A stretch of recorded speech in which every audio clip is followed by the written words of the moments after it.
Hello বন্ধুরা, আমি শুভ্রনীল চলে এলাম একটা ভিডিও নিয়ে, একটা বিষয় নিয়ে কথা বলার জন্য।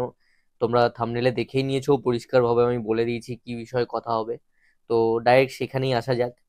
তো প্রথম দিককার একটু কথা বলি। প্রথমে যখন আমি ইউটিউব করতে এসেছিলাম তখন ভেবেছিলাম যে প্রথম ভিডিওটা লাড্ডুর এসেছিল।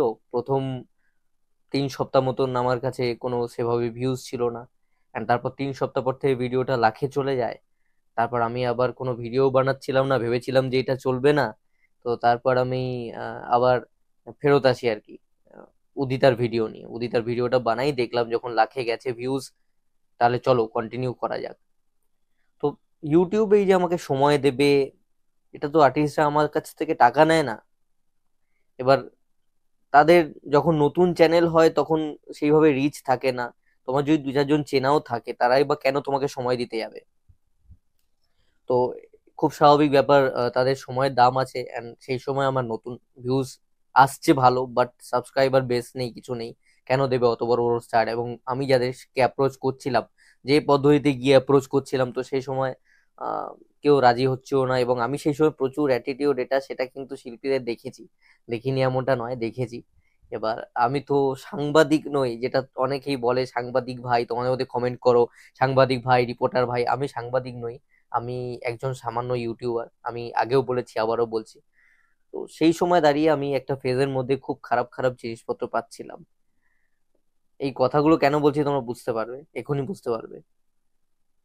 সেই টাইমটায়, সেই ফেজটায় হঠাৎ করে আমি ভারতলক্ষ্মী স্টুডিওতেই দাঁড়িয়ে রয়েছি। যেখানে তোমরা দাঁড়াতে, ওইখানে আমি একটা বসার জায়গা ছিল, একটা বেঞ্চ, ওখানে আমি বসেছিলাম। সেই সময় আমার সঙ্গে, তখন আমি প্রায় দিনই যাচ্ছিলাম অ্যাকচুয়ালি নাম্বার কালেক্ট করার জন্য। তো সেই সময় আমার সাথে দেখা হয় হঠাৎ সৌমিত্রী স্যার। তোমরা অবাক হবে এটা শুনে, সমিতি ছাড়াও হয়তো মনে থাকার একেবারেই কথা নয় এটা।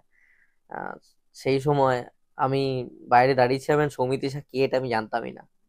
আমি অনেস্টলি বলছি, আমি মিঠাই সিরিয়াল কোনোদিনও দেখিনি। আমাদের ঘরে ধুলোকণা দেখা হতো ওই টাইমটায়। আমার কাছে কি ক্রেজ, কি এরকম ফ্যান ফলোইং, আমার কিচ্ছু নলেজ ছিল না, and সৌমিত্রি শাহকে আমি চিনতাম না। আমার সাথে ফার্স্ট সৌমিত্রি শাহ যখন আলাপ হচ্ছে, তখন ও বিশাল জায়গাতেই অ্যাকচুয়ালি আছে, বাট আমি জানি না যে উনি সৌমিত্রি শাহ, বা উনি মিঠাই করেন এবং মিঠাই সিরিয়াল হয় সেটা এত জনপ্রিয় আমার জানা ছিল না। And সেই সময় আসছিল হেঁটে। তো ও ওই বাইরেটায়, যারা ভারতলক্ষ্মী স্টুডিও জানো, তারা জানবে যে ওইখানে একটা ক্যাফে ছিল যেখানে আর্টিস্টরা বসে খেত, একটা পার্ক টাইপের যেখানে বসতো। তো ও আর ওর সঙ্গে আরেকজন ছিল, মিঠাই শিল্পী। তো সে কিন্তু হেঁটে চলে যায়, মানে আমি তার ব্যাপারটাও জানতাম না যে সে মিঠাই করে। এটা খুব আনফরচুনেট, মানে আমি তো এই নিয়ে কাজ করব বলে আসিনি, সে সময় মাথায় বা ছিল না। তো আমি জাস্ট ওকে একটু শোনো বলে ডেকেছি। সে দেখলাম আমার দিকে একটু খারাপ হয়ে একটা অন্যরকম তাকালো, একটা লুক দিল, হেঁটে চলে গেল, না দাঁড়ালো না অব্দি। তো সেই সময় সৌমিত্রি শাহ দাঁড়ায়, দাঁড়িয়ে আমার সাথে হাসে, হাই বলে। হয়তো ভেবেছিল কোনো ফ্যান বা কিছু হয়তো বলবে, কোনো ছেলে। আমি তারপর জিজ্ঞেস করলাম যে এখানে কি কি শুট চলছে, কি কি ফ্লোর আছে, এখানে কারা কারা আছে, কিছু বলতে পারবে? মানে নর্মালি আমি ভেবেছি হয়তো কেউ কাজ করে, কারণ কাজ করে মানে আলতু ফালতু আর ভেবো না। মানে আমি বলতে চাইছি কাজ করে মানে কোনো স্টুডিওর যেসব টিম থাকে, ক্রু মেম্বার হয়, শুট ফুটের সেই সব কিছু হবে। মানে ভালো দেখতে, বেশ আমার দেখে বেশ ভালো লাগলো। দেখে আমি দাঁড় করালাম যে বেশ কি সুন্দর দেখতে, একটা ভালো মেয়ে, বেশ ভদ্র একটা লাগছে দেখে, একটু কথা মানে জানি বিষয়টা। তো সেইভাবে আমি দাঁড় করাচ্ছিলাম, এন্ড আমার ওইখানে কিন্তু আরেকজনের সঙ্গে এক্সপিরিয়েন্স আছে, অর্ণব ভদ্র বলে একজন, যিনি আমার দাদার মতন, নিজের দাদার মতন একদম। তার সঙ্গে আমার তার 2-4 দিন পর আবার পরিচয় হয় আর কি।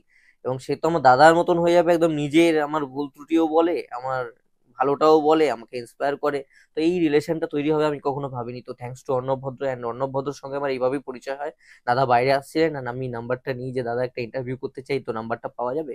তো সেইভাবেই ওই বাইরে থেকেই পরিচয় হয়েছিল আমার অর্ণব ভদ্রর সাথে। তার আগে আমার পরিচয়টা ছিল না। তো সৌমিত্রিষা তখন আমার সঙ্গে দাঁড়িয়ে বেশ বলে যে এখানে এই হচ্ছে, এই শুটিং হয় স্টুডিওতে, এইদিকে হয়, ওদিকে মিঠাই হয়। মিঠাই স্টুডিও ঘুরে সবই দেখিয়েছে, কিন্তু ও যে মিঠাই, ও যে সৌমিত্রিষা, এগুলো কিচ্ছু বলেনি। দেখিয়েছে এদিক ওদিক, এটা সেটা, এখানে এটা হচ্ছে, ওখানে ওটা হচ্ছে, ওয়েট করতে পারো, সেলিব্রিটি আসছে তখন কথা বলে দেখো যদি হয়। But যেভাবে বেরিয়ে চলে গেল একজন, আর সেখানে ও যেভাবে দাঁড়িয়ে আমাকে সব বললো, কথা বললো, অ্যান্ড সেটা সেই সময় দাঁড়িয়ে আমার নর্মাল মনে হচ্ছিল। আমি তো জানি না সৌমিত্রি শাহ না মিঠাই, না মিঠাই সিরিয়াল, কিছুই জানি না। সে সময় দাঁড়িয়ে আমার খুব ভালো লেগেছে। কিন্তু পরে যখন আমি জানলাম, বেশ কিছুদিন পরে, কারণ আমার মামার বাড়ির সাইডে আমার এক মাসি আছে, সেই তার মাসির বাড়িতে মিঠাইয়ের বিশাল ক্রেজ আর কি। ওই সময় কথা বলা যাবে না, কিছু না, সব একদম শান্ত হয়ে বসে থাকবে। আর অন্বেষাদিরও তাই, মানে এই পথ জয়ী না শেষ হয়, ওই সিরিয়ালটাও আর কি ওইভাবেই ক্রেজ ছিল, দেখা হতো। আর দুটোই ওই একই ভারতলক্ষ্মীতেই শুটিং হতো। তো সেই সময় দেখলাম যে বেশ একদম ক্রেজ আছে, কি সিরিয়াল এত এরকম। তারপর জানলাম মিঠাই, অ্যান্ড মিঠাই যখন হচ্ছে তখন দেখি আরে এই মেয়েটা, এটা হিরোইন, হিরোইন ছিল এ। আমি অবাক হয়ে গেছি যে এ সৌমিত্রিষা, এ আমার সঙ্গে কথা বললো, এ আমাকে সব বোঝালো, এই তো নায়িকা। তারপরে এরকম ক্রেজ, তারপর আস্তে আস্তে আমি জানতে শুরু করলাম যে মিঠাই বিশাল চলছে মার্কেটে, হই হই ব্যাপার, টানা নাকি তখন 8-10 সপ্তাহ 12 সপ্তাহ হয়ে গেছে, টিআরপিতে একদম 1 নাম্বার, বিশাল ব্যাপার আর কি।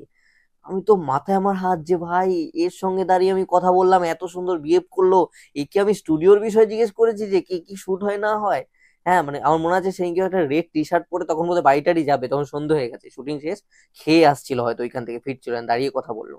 তো এটা আমার কাছে একটা মেমোরেবল প্রথম, যে কারণে সৌমিত্রিষাকে ভালো লাগা, তো ওই জায়গায় একটা ইমোশনাল অ্যাটাচমেন্ট তৈরি হয়ে গেছিল। মিঠাইয়ের সেলিব্রিটিরা, মিঠাইয়ের শিল্পীরা এতটা জনপ্রিয় হওয়া সত্ত্বেও সামহাও আমার চ্যানেলে আমি প্রচুর শিল্পীকে মিঠাইয়ের সঙ্গে যুক্ত ইন্টারভিউ জন্য বসাতে পেরেছি, অ্যান্ড ইন্টারভিউ তারা দিয়েছে। তো সেই কারণে তোমরাও স্বাভাবিকভাবেই প্রচুর দর্শক আমার সঙ্গে যুক্তও হয়েছে ওই এক একটা ইন্টারভিউর জন্য। অ্যান্ড সৌমিত্রি স্যার বরং আমি ইন্টারভিউ করিনি, তাকে নিয়ে হয়তো আমি কিছু বলে ভিডিও বানিয়েছি অনেস্টলি, কিন্তু আমি তো সেভাবে সৌমিত্রি স্যার সঙ্গে বসে ইন্টারভিউ করিনি। আদ্রিদার সাথেও না, বা বড় কোনো কারোর সঙ্গে সুযোগ আমার হয়নি।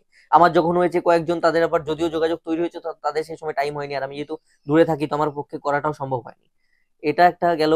তো সৌমিত্রি সাহার ওই দিনকে আমার দেখে একটা খুব ভালো, যখন পরে আমি বিষয়গুলো ভাবলাম তখন আমার খুব ভালো লাগলো, যে না, আর্টিস্ট ছিল, এরকম জনপ্রিয়তা আমি জানতাম না। আমি দাঁড় করিয়ে সব জিজ্ঞেস করলাম, একটা স্টুডিওর কোনো এমনি মেম্বার ভেবে, একটা হিরোইন মিঠাই, সৌমিত্রি সাহা এইভাবে আমার সঙ্গে কথা বললো, হেসে এইভাবে সব বললো বোঝালো, আর একজন তো হেঁটে চলেই গেল। তো ভীষণ সহজ সরল লেগেছিল, মানে আমি যখন কথা বলেছিলাম না, তখন না জেনে বলেছিলাম, and সেটা আমার সহজ সরল সাদা সিধে মেয়ে লেগেছিল। ভীষণ নিরীহ টাইপের আমার লেগেছিল ওর কথাবার্তা, যে টোন, যে বচন ভঙ্গিমা যেটা হয়, খুব সাধারণ একদম। আর আর একটা বিষয় যে কারণে আমার সৌমিত্রিষাকে ভালো লাগে, ভিডিওর কারণটা তোমাদেরকে আশা করছি বোঝাতে পেরেছি, কারণ বেশি সেলিব্রিটি পেয়েছি তো বেশি দর্শক পেয়েছি, বেশি ভিডিও আসে, এর জন্য অনেকে আমাকে গালাগালি করো, রাগ করো, বাট স্টিল যে জন্য দর্শকরা আমাকে সাবস্ক্রাইব করেছে, আমি তো তাদেরকে সেটাই দেখাবো, নাকি তাদেরকে আমি অন্য কারোর ভিডিও ধরে বেঁধে এনে দেখাবো? আমি তো অন্য কিছু আনছি। বাট সৌমিত্রি স্যারটা ভালো চলে, সৌমিত্রি স্যার আমার এই চ্যানেলের লক্ষ্মী আর কি বলা চলে। যদিও লাড্ডু দিতে আছে সর্বপ্রথম, তাদেরকে ভোলার জায়গা নেই, তারা না থাকলে কিছু হতো না। তারা না থাকলে আমি স্টুডিওর গেটে ইন্টারভিউ করার জন্যই যেতাম না। তো থ্যাঙ্কস টু লাড্ডু দিতা, ফার্স্টেই লাড্ডু দিতা ছাড়া আমি কিচ্ছু নয়, জিরো। তারপর তো অর্ণব ভদ্র রয়েছে, এই মুহূর্তে সৌম্যদার সাথে ভালো সম্পর্ক, সুব্রত দা বলে একজন আছেন, মানে এত মানে আমার গার্জেনের মতন এই চ্যানেলটার আর কি। ভুল ত্রুটি এরা যদি আমাকে দুটো থাপ্পড় মারে না, যে এই কন্টেন্টটা কি বানিয়েছিস, তো আমি মেনে নেবো আর কি। তো যাই হোক, তো সেইখানে একটা পরিচয় হয়, and তারপর আমি আপনার জানতে পারি এই সবকিছুর পরে, যে সৌমিত্র এসে নাকি বারাসাতের মেয়ে। এবার আমার হচ্ছে উত্তর চব্বিশ পরগনাতে মামার বাড়ি।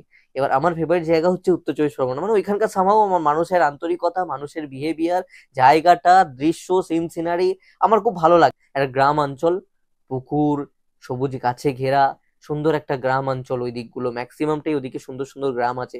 তো আমার প্রচন্ড ভালো লাগে, আর সবচেয়ে মোস্ট ইম্পর্টেন্ট হচ্ছে, আমি দেখেছি, এটা আমার অবজারভেশন, আমি ভুল হতে পারি, উত্তর চব্বিশ পরগনা ডিস্ট্রিক্টের মেয়েগুলো খুব সুন্দর দেখতে হয়। উত্তর চব্বিশ পরগনা ডিস্ট্রিক্টের মেয়েরা কিন্তু প্রচন্ড সুন্দরী হয় এবং ভালো হয়, সাদা সিধে হয়। আমি যেমন দুর্গাপুরের ছেলে, তো আমাদের এদিককার আমি যে কজনের সাথে মিশেছি, এইটাও আমি ভুল হতে পারি, সবাই সমান নয়, আমি আগেই বলে দিচ্ছি। বাট একটু প্রচুর বুদ্ধি নিয়ে চলে, একটু প্যাচ আছে মাথায়। কিন্তু ওদিককার মেয়েগুলো খুব সহজ সরল হয়, এটা আমি দেখেছি। তো সৌমিত্রি শাহ সেখানকারই মেয়ে, আমার মামার বাড়ি ওইখান থেকে, ওর যেখানে বারাসাত বাড়ি ওইখান থেকে হয়তো আর 1 ঘন্টা গেলেই আরামসে, 1 ঘন্টা 40 মিনিটের ভেতর আমার মামার বাড়ি। তো ওদিককার মানুষজনের সঙ্গে একটা আলাদা বন্ডিং আছে আমার, আমার একটা ভালো লাগার জায়গা রয়েছে, একটা আলাদা ইমপ্রেশন আছে। উত্তর চব্বিশ পরগনা, মসলন্দপুর, স্বরূপনগর, হাবড়া, এইসব দিককার লোকেদের, অশোকনগর, এইসব লোকদেরকে আমার ভালো লাগে, ওখানকার লোকজনকে আমার ভালো লাগে, বারাসাত, মধ্যমগ্রাম। তো ওই দিককার লোকজনকে আমার খুব ভালো লাগে, সহজ সরল হয়, মিশুকে হয়, আন্তরিকতা থাকে, কোনো রকম প্যাচ থাকে না, মানুষকে ভালোবাসতে জানে মন থেকে, কোনো স্বার্থ ছাড়া। তো যে কারণে আমার একটা ভালো লাগে সৌমিত্রি শাহর প্রতি, ওইখান থেকে হয় যে বারাসাতের মেয়ে, দেখতেও ভালো, সৌমিত্রিষার বিহেভিয়ার ভালো। অ্যান্ড আর একটা যেটা মোস্ট ইম্পর্টেন্ট তোমাদেরকে আমি বলি, যখন আগের বার সৌমিত্রিষা বৃন্দাবনে গেল জন্মদিনে প্রথমবার, তখন এই জিনিসটা আমার খুব ভালো লাগলো। কলকাতার মধ্যে যত বড় বড় স্টুডিও আছে, ভালো ভালো জায়গা রয়েছে, সেলিব্রিটিদের বাড়ি রয়েছে, আমি মোটামুটি ঘুরেছি, কিন্তু আমি ঘোরার জায়গা ঘুরিনি কলকাতায়। আমি ইন্ডিয়ার মধ্যে সেরকম কোনো স্টেটে এখনো পর্যন্ত যাইনি, মানে আমি সেইভাবে ঘুরিনি। যদি বলো তাহলে আমি একমাত্র উত্তরপ্রদেশেই গেছি ঘুরতে, দিল্লিতে থাকার সূত্রে প্রথম জানো আমার কোথায় ঘুরতে যাওয়া? বৃন্দাবন, প্রথমবার। সেটাও একটা হঠাৎ করে হওয়া অ্যাকচুয়ালি। তো বৃন্দাবন আমি প্রথমবার ঘুরতে গেছিলাম চাকরির সূত্রে, ওখানে থাকতাম যখন, তখন আমার সব যে সব দাদারা ছিল তাদের সঙ্গে ঘুরতে গেছিলাম। অ্যান্ড বৃন্দাবনের ওখানে যাওয়াটা একদম হঠাৎ, মানে আমাদের যাওয়ার কথা 26 তারিখে, রিপাবলিক ডে দিনকে দিল্লিতে, মানে নরেন্দ্র মোদীজি যেসব অনুষ্ঠানগুলো করেন ওইটা হয়তো আমরা দেখতে যেতাম। তো আমরা বেরোচ্ছি, আমাদের জামা প্যান্ট পরা হয়ে গেছে, আমরা যাবো এবার নরেন্দ্র মোদীজির প্রোগ্রাম দেখতে। তো সেই সময় হঠাৎ করে বৃষ্টি আসেন, আমরা দাঁড়িয়ে যাই, তারপর আমাদের মুড চেঞ্জ হয়ে যায় যে চলো এখান থেকে বৃন্দাবন কত দূর।